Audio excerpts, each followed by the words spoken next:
So after cleaning it, let's see what are the basic functions it has. So as I said, it has a wireless charger here, wireless charging port, a USB type 3, pen stand. Then you have a slot where you can keep your mobile. And at the back you have a battery holder. This is for the clock as a backup. So basically we need to replace that. And this is basically the mobile holding stand. So it's a Fuzo Allure. And apart from that, you do have this particular portion which is a light. So basically how it gets activated is like when this this is the way it gets activated. So basically there's a switch under it which was faulty. Kind of had to clean that and clean the board and change it.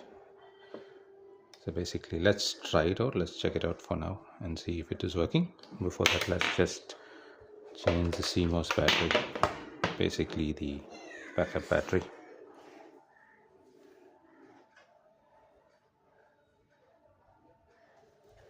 I'm using a CR2032. It should fit in, I guess. Yeah, so that should give you some backup for the clock when it's not powered.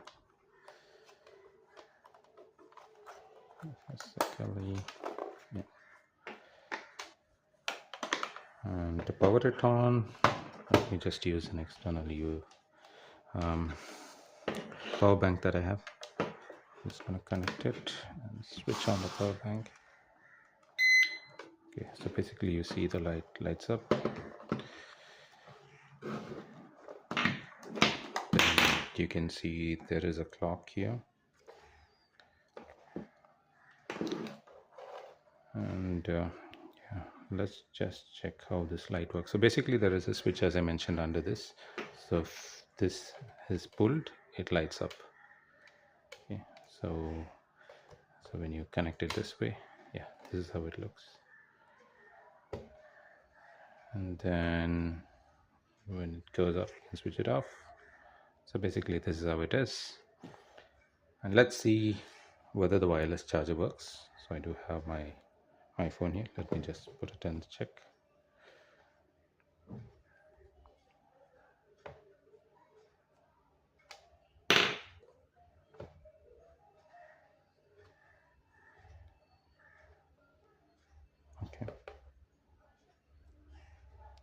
Okay, so the wireless charger also seems to be working. You can see it charging basically. So yeah, this is all about this particular desk organizer, and it's completely restored now. Thank you for watching and stay tuned for more such videos.